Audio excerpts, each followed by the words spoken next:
Voilà, voilà. Bonjour à tous. Est-ce que vous allez bien? Est-ce que tout le monde m'entend bien? Et est-ce que ça va au niveau de l'image?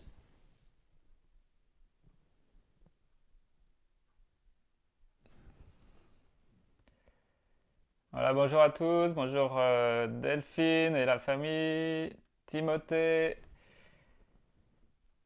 Étienne, Sarah. Voilà, est-ce que c'est bon au niveau du son? Moi, ça m'indique que notre réseau est faible à chaque fois. Ok, ok. Voilà, est-ce que vous allez bien? Est-ce que tout va bien pour vous? Comment s'est passée cette dernière semaine de confinement? Voilà. Bonjour Bruno et toute la famille à La Réunion. Guy, bonjour Guy, Josette et Roland. Bonjour à tout le monde. Voilà, La Réunion, salut la Normandie. Marceline. Voilà, bonjour à tous. Heureux de se retrouver. Alors, j'espère que vous avez bien vécu cette semaine. Voilà, normalement, c'est la dernière semaine de confinement. Demain, on va pouvoir sortir, mais il va falloir quand même être sage, être prudent. Et puis, on sait que les réunions d'église ne vont pas pouvoir reprendre maintenant, peut-être attendre le mois de juin, mais en tout cas, donc, on continuera nos cultes de cette manière, le rendez-vous de la semaine, le mardi et le dimanche. Donc on continuera comme ça jusqu'à ce qu'il y ait la possibilité de reprendre les réunions. Voilà, dites-moi comment vous allez. Voilà, bonjour à ceux qui nous rejoignent. Je ne connais pas tous ceux qui nous rejoignent, mais voilà, bienvenue.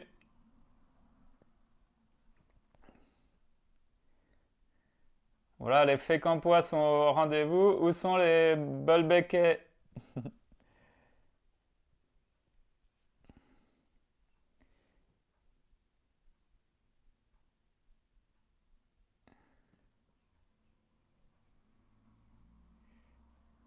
Voilà. Voilà, on va démarrer dans quelques minutes. On va attendre encore que tout le monde arrive. Ouais, voilà, il n'y a pas trop de soleil à La Réunion. Bah, nous non plus. Aujourd'hui, c'est un peu couvert. Voilà, mais il fait quand même chaud. Je suis allé me balader tout à l'heure. Il fait quand même très doux.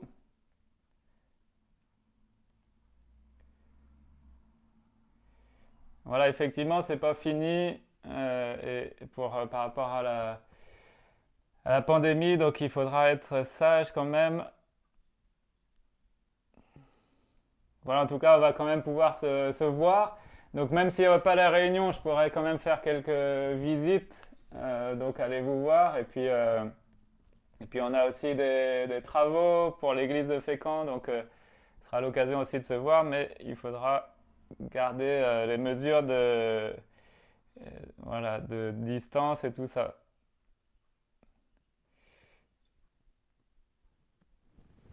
Voilà, ben on va commencer. Je vous propose un chant ce matin pour démarrer.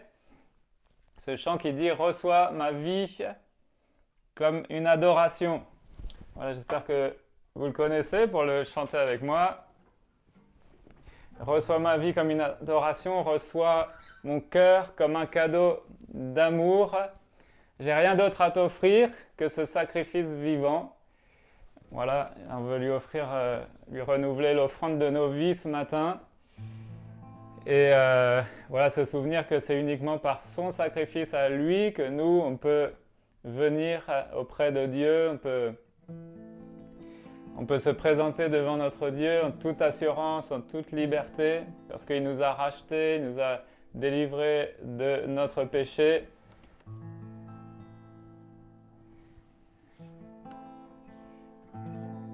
Voilà, il y a des coucous de La Réunion. Voilà, bienvenue à tous ceux qui nous rejoignent et qui nous suivent. Voilà, on va passer un bon moment dans la présence de Dieu ce matin. Et je voudrais donc prendre avec vous ce chant Reçois ma vie comme une adoration.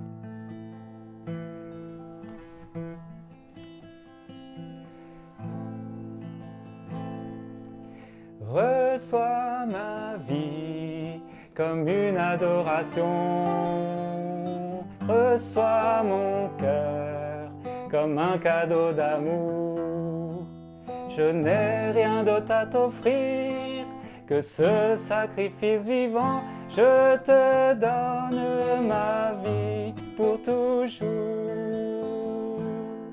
J'abandonne sur ton autel, en réponse à ton appel, mes visions, mes ambitions, car tu es ma vie, ma passion. À tes pieds émerveillés, je contemple ta majesté, je te donne sans compromis ce parfum de très grand prix. Reçois ma vie comme une adoration. Reçois mon cœur comme un cadeau d'amour. Je n'ai rien d'autre à t'offrir que ce sacrifice vivant. Je te donne ma vie pour toujours. J'abandonne sur ton autel, en réponse à ton appel, mes visions, mes ambitions, car tu es ma vie, ma passion. À tes pieds émerveillés, je contemple ta majesté, je te donne sans compromis ce parfum de très grand prix. Reçois ma vie comme une adoration.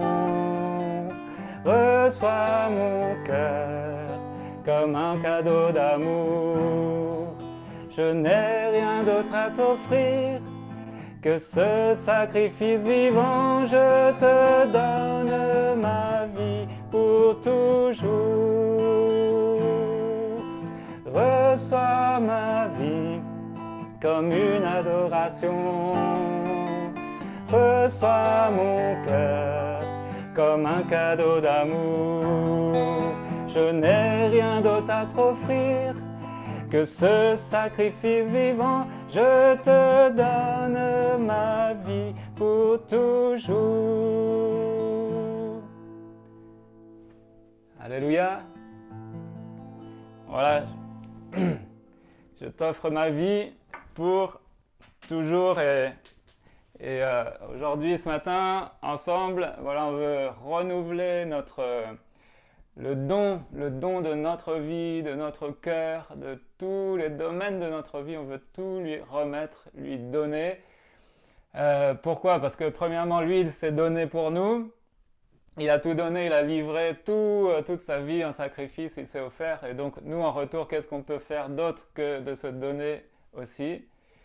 Et puis, la deuxième raison, eh bien, c'est parce que on veut par amour aussi nous donner pour lui, lui offrir comme une adoration, une offrande qui lui plaise, qui lui soit agréable. On veut lui redonner ce qu'il nous a donné, lui aussi, donc la vie, le mouvement, l'être, et puis tout ce qui nous appartient. Voilà. Donc, reçois ma vie comme une adoration, et ce matin, et pas que ce matin, mais chaque jour, que notre vie lui plaise, l'honore, le glorifie. Voilà, est-ce que vous êtes toujours là avec moi? Qui nous a rejoint? Voilà, Serge nous a rejoint. Bonjour Serge. Est-ce qu'il y a des Bolbecquais? Et ce matin, je vois pas beaucoup de frères et sœurs de Bolbec. Alors, ils sont certainement aussi, peut-être avec le Havre. Ou alors, ils vont se connecter. Voilà, ce matin, je voudrais réfléchir avec vous, une petite réflexion. Une réflexion sur les leçons de l'épreuve, ou j'aurais pu appeler ça aussi les leçons du confinement, les leçons de l'épreuve. Alors, si vous voulez, on va prier avant de partager ensemble quelques réflexions et puis que le Seigneur voilà, que le Seigneur nous parle, que le Seigneur nous interpelle aussi ce matin. Voilà, Seigneur, nous sommes devant toi et nous venons ensemble te prier. Déjà, nous voulons te louer, t'adorer. Nous l'avons fait au travers ce chant. Oui, reçois notre vie en offrande ce matin, notre vie tout entière, comme une offrande qui puisse te plaire, t'honorer, te glorifier, que nos vies te plaisent dans tous les domaines de notre vie, tous les moindres recoins, même de nos pensées, de nos cœurs. Nous voulons que tout t'appartienne et te glorifie. Alors Seigneur Jésus, merci de bénir aussi ces moments qui nous rassemblent au travers ces moyens techniques. Merci de nous permettre d'être en communion, de nous permettre d'être assis à ton écoute, à l'écoute de ta parole. Alors viens nous parler, viens interpeller nos cœurs encore ce matin et nous édifier, nous encourager, nous fortifier. Nous avons tellement besoin de toi et on reconnaît ce matin que sans toi nous sommes rien, absolument rien. Si nous pouvons venir à toi et t'offrir cette louange, t'offrir notre adoration, t'offrir notre vie, c'est parce que toi, tu t'es offert pour nous, c'est parce que toi, tu t'es offert un sacrifice et tu nous as acquis à un grand prix. C'est pourquoi nous t'appartenons et nous voulons que tout de nos vies te plaise et t'honore. Merci de bénir ce temps de partage. C'est dans le nom de Jésus que je te prie, Père Saint. Amen. Amen. Voilà donc les leçons de l'épreuve, les leçons du confinement. On est normalement au dernier jour de ce temps de confinement et la Bible nous dit dans Ecclésiaste chapitre 7 au verset 8, Ecclésiaste chapitre 7 au verset 8, la Bible dit ceci: mieux vaut la fin d'une chose que son commencement. Mieux vaut la fin d'une chose que son commencement. Et c'est certainement là, dans ce genre de circonstances, qu'on apprécie, qu'on comprend vraiment ce verset et qu'on se dit oui, amen, c'est vrai, et là il vaut vraiment mieux la fin d'une chose que son commencement. On est heureux d'arriver à la fin de ce confinement, même si on sait que derrière les choses ne sont pas totalement terminées et voilà, on a besoin encore d'être vigilant, on a besoin de la grâce de Dieu, de sa protection. Et puis voilà, mais c'est vrai qu'on se réjouit déjà, on est heureux d'arriver au bout, de voir la fin, de pouvoir dès demain peut-être se revoir, voilà, retrouver les siens, se parler de vive voix. Donc mieux vaut la fin d'une chose que son commencement. Mais je voudrais lire avec vous également dans Jacques, dans l'épître de Jacques, chapitre 1, au verset 2 à 8, où il nous est parlé ici de l'épreuve. Et on lit ensemble dans Jacques chapitre 1, verset 2, « Mes frères », alors ça concerne les sœurs aussi, hein, « Mes frères, regardez comme un sujet de joie complète les diverses épreuves auxquelles vous pouvez être exposés, sachant que l'épreuve de votre foi produit la patience. Mais il faut que la patience accomplisse parfaitement son œuvre, afin que vous soyez parfaits et accomplis sans faillir en rien. Si quelqu'un d'entre vous manque de sagesse, qu'il la demande à Dieu, qui donne à tous simplement et sans reproche, et elle lui sera donnée. Mais qu'il la demande avec foi, sans douter, car celui qui doute est semblable au flot de la mer agité par le vent et poussé de côté et d'autre. Qu'un tel homme ne s'imagine pas qu'il recevra quelque chose du Seigneur. C'est un homme irrésolu, inconstant dans toutes ses voies. Voilà, donc je voudrais qu'on se pose la question aujourd'hui. On arrive à la fin de ce confinement, donc à la fin peut-être de ce temps d'épreuve, de difficulté. Et je ne sais pas comment vous l'avez vécu, vous, ce confinement, mais en tout cas, qu'est-ce que l'épreuve nous a apporté? Quelles sont les leçons que nous en retenons? Alors, non seulement pour la vie de notre société, de notre monde, mais surtout pour notre vie spirituelle, notre vie personnelle, peut-être aussi notre vie familiale. Qu'est-ce que nous en retenons? Voilà, quel sens nous donnons à ça? Quel sens nous allons y donner? Et qu'est-ce qu'on en retient? Qu'est-ce qu'on en retient comme leçon? Les leçons de l'épreuve, les leçons du confinement. Alors, la première chose, c'est que certes, c'était une épreuve, et peut-être pour certains, ça a été plus dur que d'autres. Je pense notamment aux personnes qui étaient seules, peut-être encore plus difficile pour les personnes qui étaient seules et sans Internet. Et donc, ceux qui n'ont pas Internet, ils ne nous regardent pas ce matin, mais peut-être pour eux, c'était encore plus difficile, certainement. Mais peut-être que pour certains, ça a été plus difficile que pour d'autres, un temps d'épreuve. Peut-être que d'autres l'ont très bien vécu. Hier, il y a un frère qui me disait, moi, les 2 mois, j'ai rien vu passer. Je me suis pas ennuyé, j'ai rien vu passer. Et je vous avouerai que moi aussi, moi non plus, je me suis pas ennuyé. Donc, comment on a vécu ces choses? Mais on peut considérer ce temps-là comme une épreuve. Mais la première chose que je voudrais faire, c'est relativiser. Parce que ce n'était rien. C'était rien en comparaison d'autres épreuves. Et donc parfois il faut aussi apprendre à équilibrer nos perceptions, à relativiser les choses. Le temps d'épreuve que nous venons de vivre, alors peut-être ça a été compliqué pour certains, je ne veux pas mépriser ça, je ne veux pas négliger ça, mais il faut comprendre que c'était rien.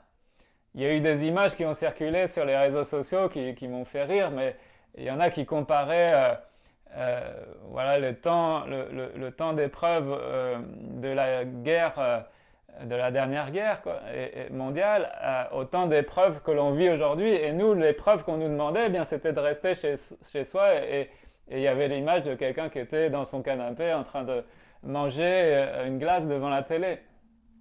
Et donc ça c'est rien comme épreuve de rester chez soi et de, entre guillemets, jouir de son confort en comparaison à ce qu'ont pu vivre ceux qui ont vécu la guerre et des choses semblables, des choses terribles. Donc nos épreuves, et là on va se servir de l'épreuve qu'on a vécue avec le confinement, mais de manière générale, nos épreuves, il faut apprendre à les relativiser. Il faut apprendre à relativiser et parfois à équilibrer nos perceptions, parce que parfois on peut faire toute une montagne de quelque chose, alors qu'en fin de compte, c'était pas grand-chose, entre guillemets. Évidemment, quand on est dedans, peut-être ça nous paraît insurmontable. Mais la première chose que je voudrais faire avec vous, c'est donc relativiser. Voilà, il y a des Bolbecquets qui nous rejoignent. Voilà, bonjour à la famille Lecomte. Voilà, il y avait... voilà, et donc pour continuer cette pensée de relativiser, je voudrais lire avec vous Hébreux chapitre 11, verset 36, où là, ça nous permet aussi de relativiser ce que l'on peut vivre. Hein. Hébreux chapitre 11, verset 36, il nous est dit que certains ont subi les moqueries et le fouet, les chaînes et la prison. Ils furent lapidés, sciés, torturés. Ils moururent tués par l'épée. Ils allèrent çà et là, vêtus de peaux de brebis et de peaux de chèvre, dénués de tout, persécutés, maltraités. Eux dont le monde n'était pas digne, errant dans les déserts et les montagnes, dans les cavernes et les antres de la terre. Donc ici, il nous est décrit voilà les choses que certains ont subies. Et dans Hébreux 11, c'est toute la liste, enfin, c'est tous ces héros de la foi et tout ce que, grâce à leur foi, des hommes et des femmes de Dieu ont vécu, ont expérimenté. Ils ont saisi les promesses, ils ont vécu des choses, des belles choses. Mais il y en a aussi qui, à cause de leur foi, ont souffert. Et là, c'est le cas de le dire, ont souffert le martyre, la persécution. Et donc, vous imaginez, et là, on relativise et on se dit, mais bon, ben nous, 2 mois de confinement, quand même, c'était pas si terrible que ça. Bien sûr, il a fallu s'adapter, bien sûr, il a fallu gérer certaines choses, mais en comparaison de ça, c'était rien. Ils furent lapidés, sciés, torturés.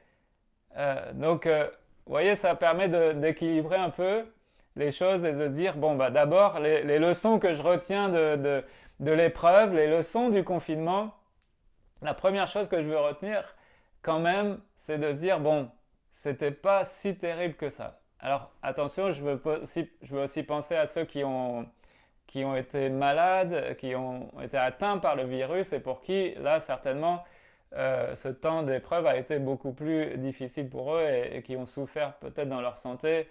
On sait qu'il y en a quelques-uns aussi de nos frères et sœurs qui ont été dans le coma et pendant plusieurs jours. Donc évidemment que pour eux, l'épreuve a été beaucoup plus difficile. Mais pour, on va dire peut-être pour la majorité, en tout cas pour nous en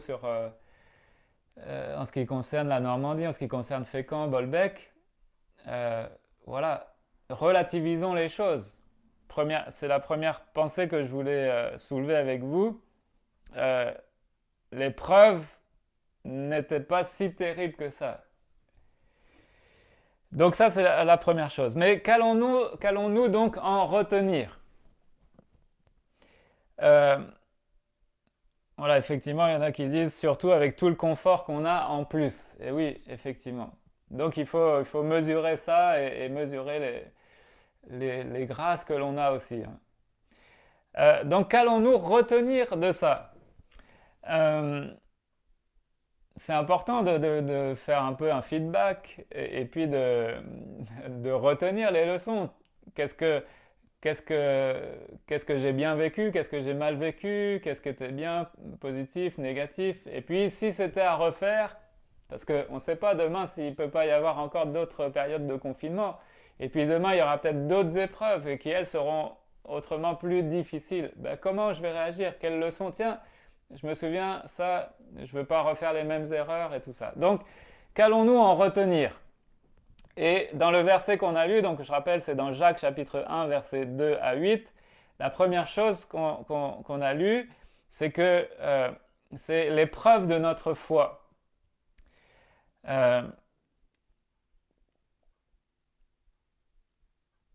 L'épreuve de notre foi. Et la première chose qu'il est dit, regardez comme un sujet de joie complète. Regardez comme un sujet de joie complète les diverses épreuves auxquelles vous pouvez être exposés. Alors là, c'est difficile à comprendre si on garde que ce verset-là, de comprendre, mais en quoi l'épreuve, quelle qu'elle soit, en quoi est-ce qu'on peut se réjouir? Et en plus, là, le Seigneur nous demande de se réjouir d'une joie complète, entière. Alors, est-ce que le chrétien est un peu maso? Est-ce qu'il aime souffrir? Non, c'est pas ça. C'est pas du tout ça la pensée. La Bible nous dit que Dieu lui-même, il souffre avec celui qui souffre et il nous invite, nous aussi, à souffrir avec ceux qui souffrent, à pleurer avec ceux qui pleurent, etc. Mais il faut comprendre le sens de l'épreuve. C'est pour ça que je disais que c'est important de réfléchir au sens que nous donnons à tout cela. Parce que l'épreuve a un sens. Dieu nous fait passer par des chemins et tout cela a un sens. De manière générale, déjà, comprenons bien qu'il fait concourir toutes choses, il fait travailler toutes choses ensemble pour le bien de ceux qui l'aiment. Donc déjà, on doit relativiser là encore les choses et dire, bon Seigneur, ce que je vis, en quoi ça va servir pour mon bien? Peut-être il y a des choses qu'on ne saisit pas tout, hein, comme Job, souvenez-vous de Job. Allez revoir la petite vidéo que Sarah a faite aussi pour au sujet de la famille et de l'épreuve sur Job. Et Job, c'est certain qu'il n'a pas tout compris. Il n'a pas tout compris pourquoi et comment ça pouvait concourir à son bien, l'épreuve qu'il subissait. Mais, qu'est-ce qui s'est passé? Eh bien, il a appris. Il a appris des choses. Et il a appris notamment une chose, c'est à connaître Dieu, à réaliser que la sagesse de Dieu, la science de Dieu est infiniment au-delà de la sienne. Et c'est ce qu'il a réalisé quand Dieu lui a parlé. Mais étais-tu là quand j'ai fondé le monde? Est-ce que tu étais là quand j'ai mis une limite aux océans? Est-ce que tu étais là? Est-ce que tu sais ce que je fais dans l'infiniment grand comme dans l'infiniment petit? Est-ce que tu sais ce que je fais voilà, dans les entrailles de la terre, etc., etc. Et plein de questions comme ça. Et Job a réalisé que effectivement, il était rien et que sa sagesse, sa connaissance, sa compréhension était tellement, tellement limitée. Tellement limitée. Donc pour ceux qui n'ont pas vu la vidéo, eh bien vous allez sur la chaîne YouTube, normalement, je crois qu'elle y est, sur la chaîne YouTube de ADD Fécamp. Sur l'épreuve. Donc voilà, considérons comme un sujet de joie parfaite. Alors, je disais qu'au début, si on prend juste ce verset, c'est difficile de comprendre. Mais on doit saisir qu'est-ce que Dieu fait. Qu'est-ce que Dieu est en train de faire dans l'épreuve. Qu'est-ce qu'il fait? Eh bien, il nous est dit que la première chose, c'est qu'il éprouve notre foi. C'est notre foi qu'il éprouve. Et le sens éprouvé, vous vous souvenez, c'est le sens de solidifier, le sens de purifier. Donc Dieu veut que notre foi, elle gagne en solidité, que notre foi gagne en maturité, que notre foi soit de plus en plus affermie, ancrée, enracinée en lui. Et que qu'importe les tempêtes, les vents défavorables, les épreuves, les difficultés, notre foi demeure. Que on va voir encore ce que ça produit, on persévère, parce que notre foi devient inébranlable et nous sommes, nous en tant que disciples du Seigneur, inarrêtables. Inarrêtables, alors sous-entendu, inarrêtables dans notre foi, parce qu'évidemment on peut être arrêté par un tout petit virus, on peut être arrêté parfois par même un rhume, on peut être arrêté par toutes sortes de choses, mais inarrêtable dans notre foi. Inarrêtable dans notre foi. Et la foi qui persévère jusqu'au bout. Donc, posons-nous ces questions. Est-ce que notre foi, donc c'est-à-dire notre confiance en Dieu, est-ce qu'elle a été éprouvée pendant ce temps d'épreuve, pendant ce temps de confinement? Est-ce que notre foi a été éprouvée? Est-ce que notre foi a été challengée? Est-ce que notre foi a parfois un peu vacillé en disant « Ah, mais quand même, je suis dans le doute, dans la crainte, j'ai des peurs. » Certains ont peut-être même eu des angoisses nourries par tous les messages des médias, etc., etc. On sait que beaucoup de personnes voilà, ont vécu, ont eu des hausses de stress, de découragement, de dépression et tout ça, à cause du confinement et à cause de toute la situation anxiogène que l'on a traversée. Est-ce que votre foi, donc votre confiance en Dieu, a été éprouvée? Est-ce qu'elle a été challengée? Est-ce qu'elle a été remise en question? Et si oui, est-ce que si votre foi a été éprouvée, est-ce que notre foi, elle a été plutôt émoussée? Donc on pourrait dire, est-ce qu'elle a peut-être diminué? Ou est-ce qu'au contraire, notre foi a été fortifiée? Fortifiée. Donc moi, personnellement, si je fais, là, je le fais devant vous, j'y ai même pas réfléchi avant, mais si je fais le bilan là, je me dis, mais ma foi, elle a été fortifiée parce que j'ai vécu des expériences. Parce que par 3 fois, Dieu est venu pourvoir à des besoins. Dieu est venu pourvoir de manière inattendue, donc, et certainement miraculeuse. même s'il s'est servi de choses tout à fait banales pour ça. Mais voilà, je sais que Dieu a pourvu. Et ça m'a encouragé profondément. Voilà, donc je peux te dire dans ce sens-là, ma foi, elle a été plutôt fortifiée, encouragée. Voilà, et vous, donc comment avez-vous vécu ces moments? Quelles sont les leçons de l'épreuve? Donc l'épreuve de votre foi, vous savez, Dieu, c'est ce qu'il y a de plus précieux à ses yeux, c'est la foi qu'il y a dans notre cœur. Parce que c'est la foi qui sauve, parce que c'est en lui faisant confiance que voilà, qu'on va vivre ces bénédictions, ces grâces, ces plans pour nous, c'est en ayant cette marche dans la foi. Et on sait que sans la foi, eh bien, personne ne verra le royaume des cieux. Hein. Donc voilà, où en est votre foi? Comment est-ce qu'elle a été éprouvée, challengée, mise à l'épreuve pendant ce temps particulier? Alors pourquoi est-ce que l'épreuve doit susciter en nous une joie parfaite? Eh bien, c'est parce que on doit réaliser que Dieu, il fait un travail de profondeur, de fond. Il fait un travail de fond en nous, dans nos cœurs, dans nos consciences. Et c'est ça le travail qui plaît à Dieu, c'est ce qui lui plaît de faire, c'est de nous travailler, de nous modeler en profondeur.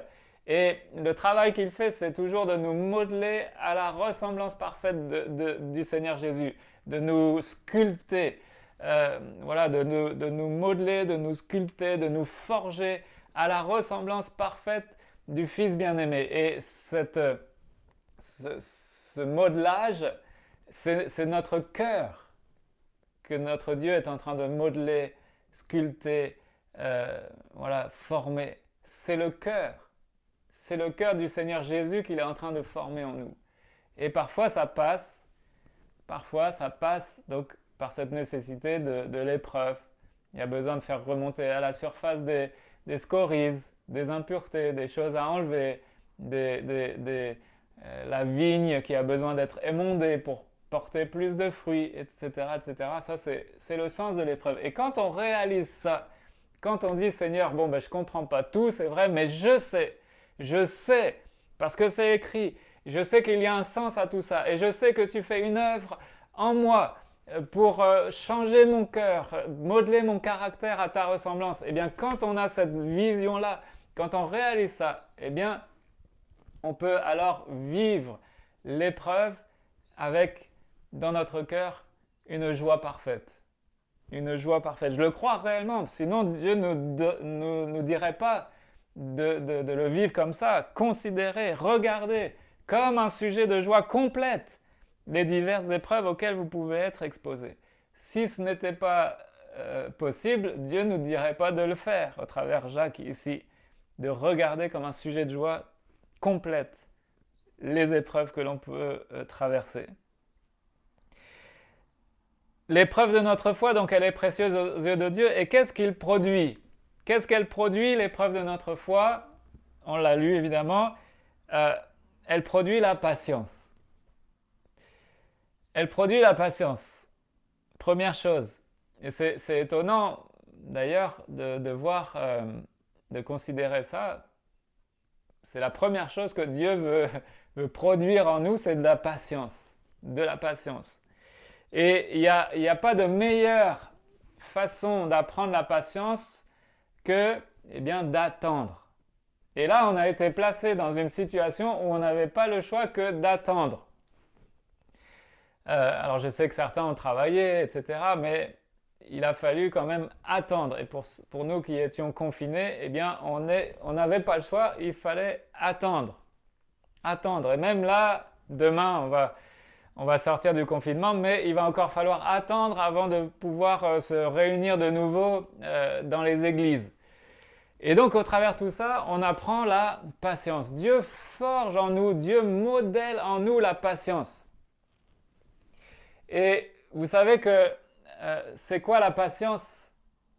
Eh bien, c'est la première caractéristique de l'amour. L'amour est patient.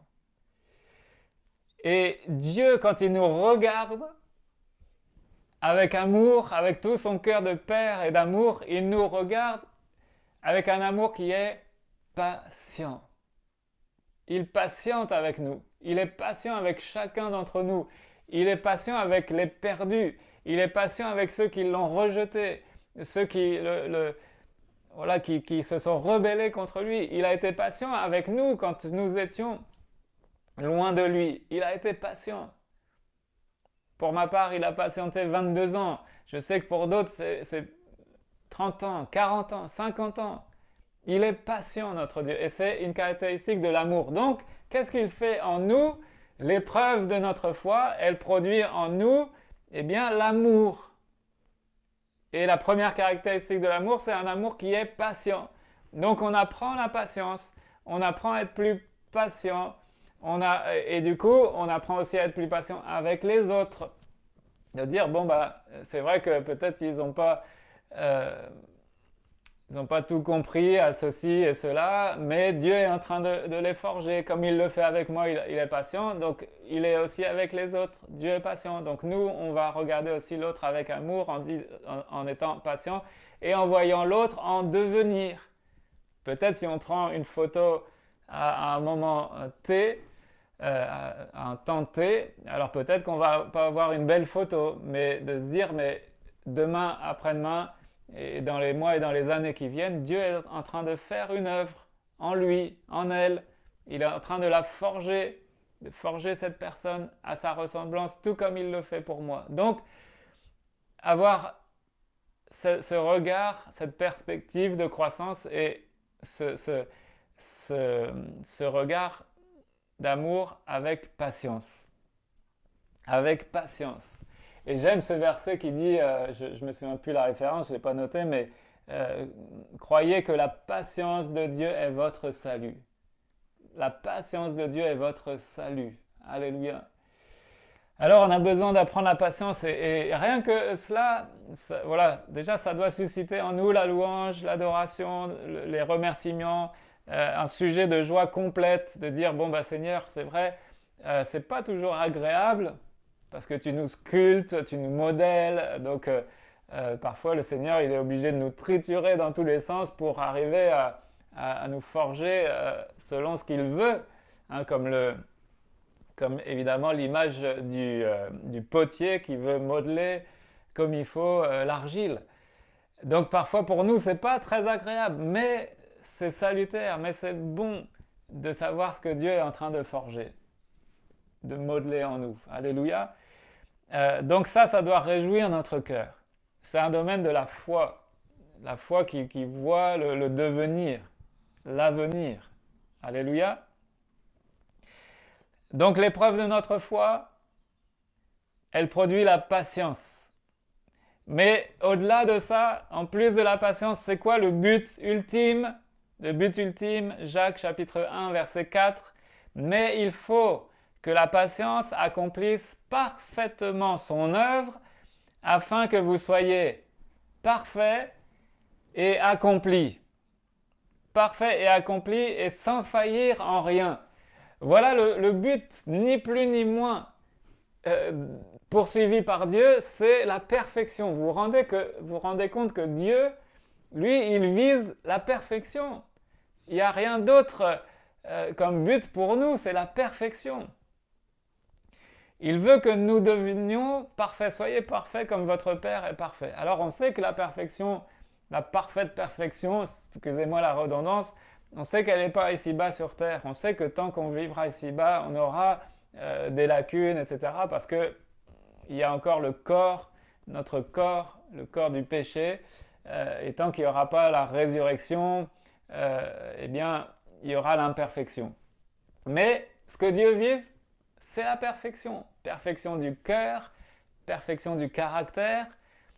Bientôt, il nous donnera aussi un corps de glorifié, ressuscité, donc parfait, éternel.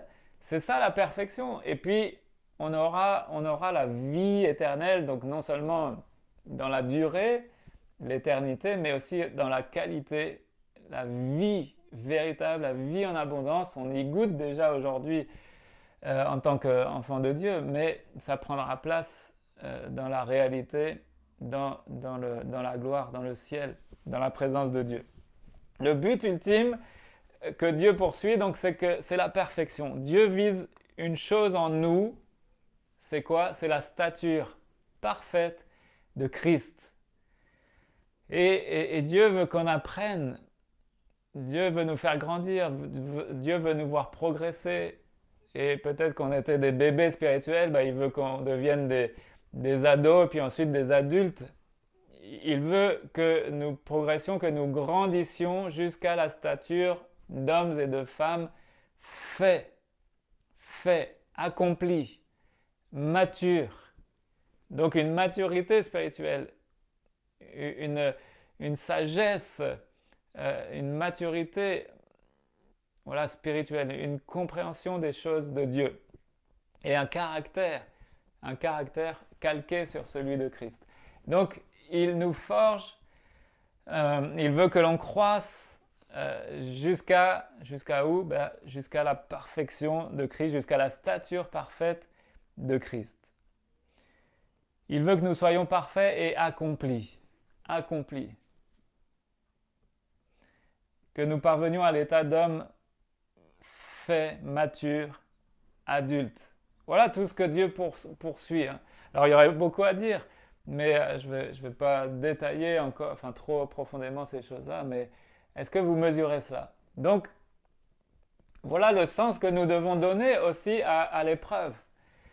Et je suis sûr que l'épreuve nous a fait grandir, que ce temps d'épreuve, alors relativisons en se disant déjà, c'était pas un temps d'épreuve si terrible que ça, mis à part peut-être pour ceux qui ont frôlé la mort, qui ont souffert dans leur corps, mais c'était pas un temps d'épreuve si difficile que ça que de rester confiné. Et puis, qu'est-ce que Dieu a fait au travers de tout ça? Il nous a perfectionnés. Hier, il passait un reportage aux informations, ou je ne sais plus si c'était aux infos, mais il disait que les enfants ont grandi au travers de tout cela. Les enfants, au travers le fait qu'on parle de la maladie, de cette pandémie, et puis qu'on en parle évidemment, il a évoqué la mort et toutes ces choses. Donc les enfants ont grandi. Les enfants ont grandi en maturité. Ils ont gagné de la maturité et ils ont aussi gagné en compréhension peut-être du monde. Voilà, donc et Dieu il fait la même chose avec nous qui sommes ses enfants. Il nous fait grandir. Gloire à Dieu. Alors maintenant, donc voilà l'épreuve de notre foi. Elle produit en nous la patience. Et puis, il veut faire en nous une œuvre qui va jusqu'à la perfection, afin que vous soyez parfaits. Il faut que la patience accomplisse parfaitement son œuvre, afin que vous soyez parfaits et accomplis, et sans faillir en rien. Alors, au sortir de l'épreuve, demain, allez, on va dire enfin, on sort du confinement. Mais au sortir de l'épreuve, de quoi avons-nous besoin? De quoi avons-nous besoin? La suite, le verset 5 nous dit quoi? Jacques chapitre 1, verset 5. Si quelqu'un d'entre vous manque de sagesse, qu'il la demande à Dieu, qui donne à tous simplement et sans reproche, et elle lui sera donnée. Donc, on a besoin de quelque chose, je pense, au sortir de cette épreuve et au sortir du confinement, on a besoin de sagesse, de beaucoup de sagesse. Parce que c'est certain, déjà rien que de manière sociétale, rien que dans les comportements humains, il y en a beaucoup qui vont manquer de sagesse. Il y en a beaucoup qui vont faire tout et n'importe quoi, qui vont se rassembler, qui vont faire la fête, qui vont pas respecter les gestes barrières, etc. Donc ça, c'est sûr, déjà au niveau sociétal, c'est sûr qu'il va y avoir du n'importe quoi de fait. Ça, c'est sûr. Mais nous, au niveau spirituel, de quoi est-ce qu'on a besoin? Eh bien, on a besoin aussi de sagesse. On a besoin de sagesse parce qu'on rentre, vous le savez, on est rentré dans hier aussi aux infos, il parlait du nouveau monde, le nouveau monde au sortir du confinement. Alors peut-être qu'on va retourner très vite dans les habitudes, dans un train-train quotidien, c'est possible. Mais moi, je pense que de manière spirituelle, en tout cas, euh, les choses ne seront plus comme avant. En tout cas, je pense que Dieu ne veut pas que l'on fasse les choses comme avant. Et on a besoin de sagesse. On a vraiment besoin de sagesse dans la manière d'apporter, de partager, de diffuser l'évangile autour de nous. On a besoin de sagesse. Et je pense qu'il y a beaucoup de monde qui ont besoin de réponses à travers tout ce qui se passe dans notre société actuelle. Il y a beaucoup de gens qui vont revenir, qui vont chercher à revenir vers Dieu, c'est sûr et certain, et déjà on le voit. Et là, on a besoin de sagesse. On a besoin de la sagesse de Dieu. Et donc, bien, c'est tout simple. Hein. C'est tout simple. Le Seigneur nous dit que si on manque de sagesse, il faut le lui demander. Il faut lui demander cette sagesse d'en haut, cette sagesse qui est supérieure à la sagesse humaine, à nos compréhensions des choses, à nos conceptions. On a vraiment besoin de la sagesse qui vient de Dieu, la sagesse d'en haut, lui qui voit les choses de tellement plus loin, plus au-dessus que nous. Donc, que ce soit demain, donc, que ce soit pour les relations humaines et les comportements sociétaux, on a besoin de sagesse, mais dans notre vie spirituelle et pour la suite, pour la vie de l'Église, on a besoin de la sagesse de Dieu. Donc demandons-la cette sagesse. Mais il est dit au verset 6 et 7, donc on doit demander à Dieu, il va nous donner cette sagesse sans nous faire de reproches, elle nous sera donnée, mais que nous demandions avec foi. Donc la boucle est bouclée, puisque le début ça commence avec la foi, l'épreuve de notre foi, et la fin ça termine avec la foi.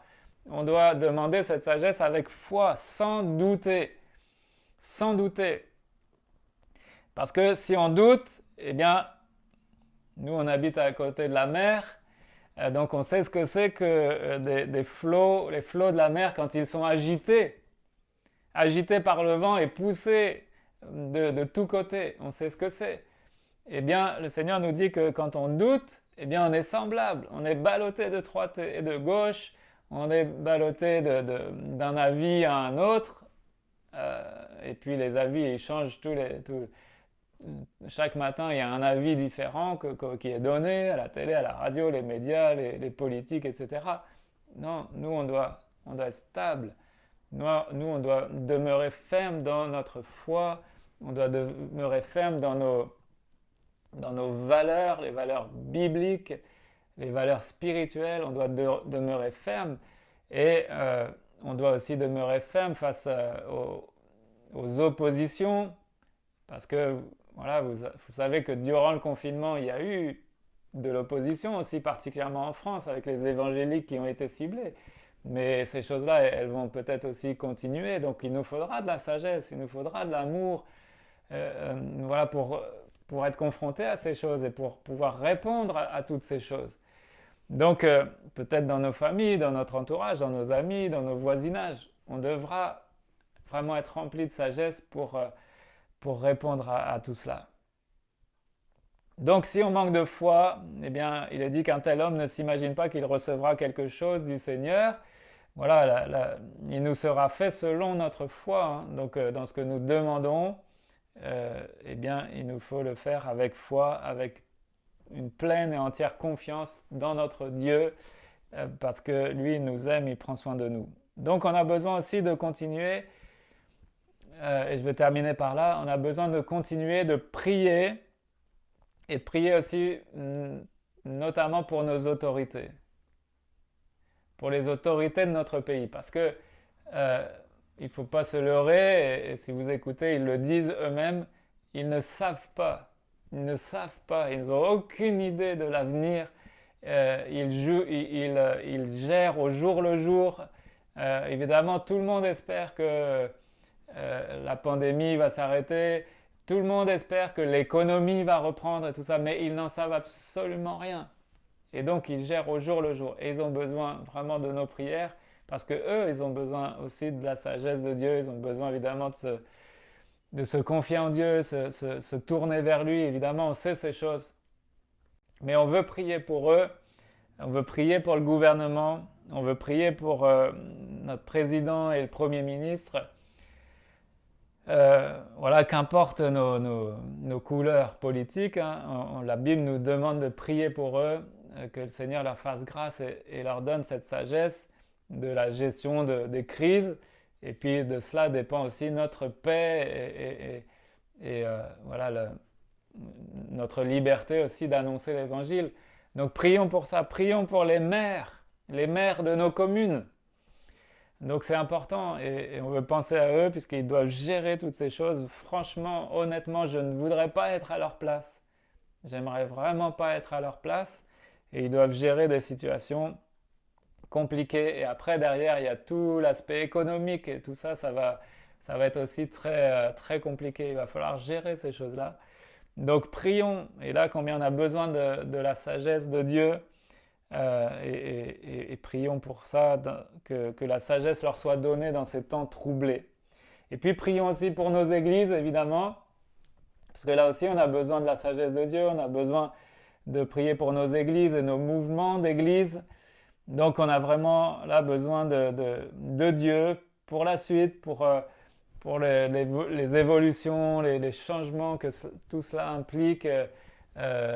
Voilà, par exemple, juste je vous donne une question où je n'ai pas encore la réponse, mais comment on va gérer par exemple le partage de la Sainte Seine juste au niveau hygiène. Voilà, tout ça c'est des sujets qui sont en cours de réflexion et tout ça, mais voilà, donc il faut qu'on fasse preuve de sagesse aussi et que dans tous les domaines aussi de la vie de l'Église, bien les choses avancent aussi. Et donc on veut demander à Dieu toute sa sagesse. Voilà, la gestion des enfants à l'école et tout ça, évidemment, là aussi, besoin beaucoup de sagesse. Voilà, donc il y a vraiment besoin de persévérer dans toutes ces choses. Voilà, donc voilà la réflexion, c'est un peu voilà, des questions que je voulais qu'on se pose voilà, au sortir de l'épreuve, les leçons de l'épreuve, les leçons du confinement. Et puis le lendemain, on ne sait pas de quoi il sera fait, mais c'est important de se poser ces questions et de se dire, voilà, quelles sont, vous, les leçons que vous retenez, comment vous avez vécu les choses et quelles sont les leçons que vous retenez, quelles sont les choses positives que vous retenez, quels sont les apprentissages, les choses que vous avez appris peut-être à faire progresser dans la famille, des temps de dialogue et de prière, des choses que vous avez vécues que vous ne faisiez pas avant. Voilà, il y a plein de choses. Et est-ce que vous allez continuer à le faire? Donc les choses positives, les choses négatives, comment vous avez vécu voilà, et quelles leçons vous en tirez et qu'est-ce que vous allez persévérer à continuer à faire demain et après-demain et dans les temps qui suivent. Voilà, que le Seigneur nous aide. Je voudrais terminer par la prière.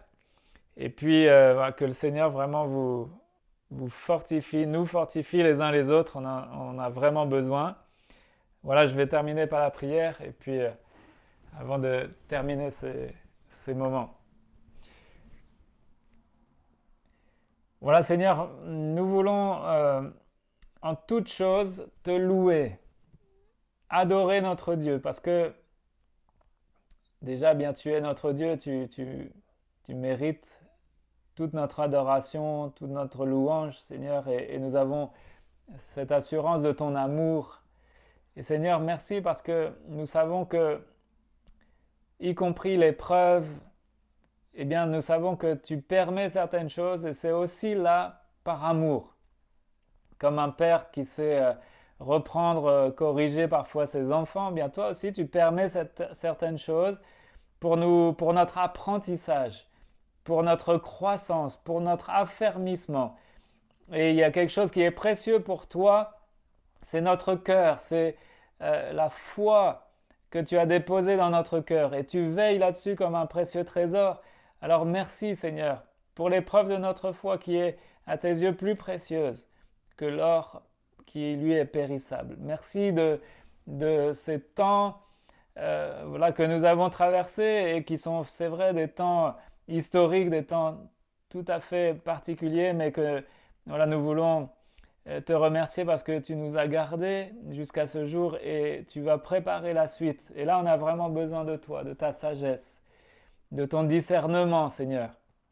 Merci de nous aider à retirer toutes les leçons de ce que nous avons pu vivre et expérimenter pendant le confinement et aide-nous pour la suite, que ce soit pour nos vies personnelles, nos vies spirituelles, que ce soit pour nos vies de couple et de famille.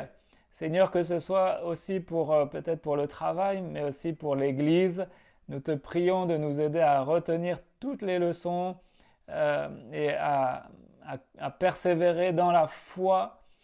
Et Seigneur, aide-nous dans les temps qui viennent. Je veux te remettre l'église de Bolbec, je veux te remettre l'église de Fécamp, mais aussi toutes les églises, tout notre mouvement d'église en France, Seigneur, et que vraiment tu apportes ta grâce. Tu vois les défis qui sont là devant nous. Ce sont des défis qui sont financiers, certes, des défis parfois d'ordre matériel, mais évidemment surtout le défi, il est spirituel. Et Seigneur, non seulement je te prie de garder ton Église, chacun de tes enfants dans la foi, mais je te prie de souffler sur notre pays, sur notre génération, pour que eux aussi puissent être touchés par ton amour, touchés par ta grâce, et qu'ils parviennent eux aussi au salut et à la connaissance de celui que tu as envoyé pour nous sauver, notre merveilleux Seigneur Jésus-Christ. Merci pour tes grâces, tes bontés. Merci parce que demain tu vas nous permettre de jouir à nouveau de cette liberté et donne-nous simplement de la sagesse dans nos comportements, dans nos attitudes et bénis toutes nos familles, Seigneur, tous nos bien-aimés que nous aurons la joie de retrouver. Seigneur, je te bénis et je veux te louer, t'adorer. Seigneur, bénis tous ceux qui écoutent, tous ceux qui regarderont, revisionneront à nouveau cette vidéo.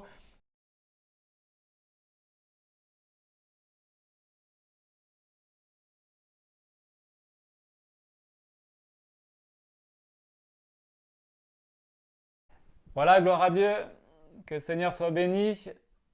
Voilà, vous êtes toujours là. Bien, il ne me reste plus qu'à vous souhaiter un bon appétit, une bonne journée.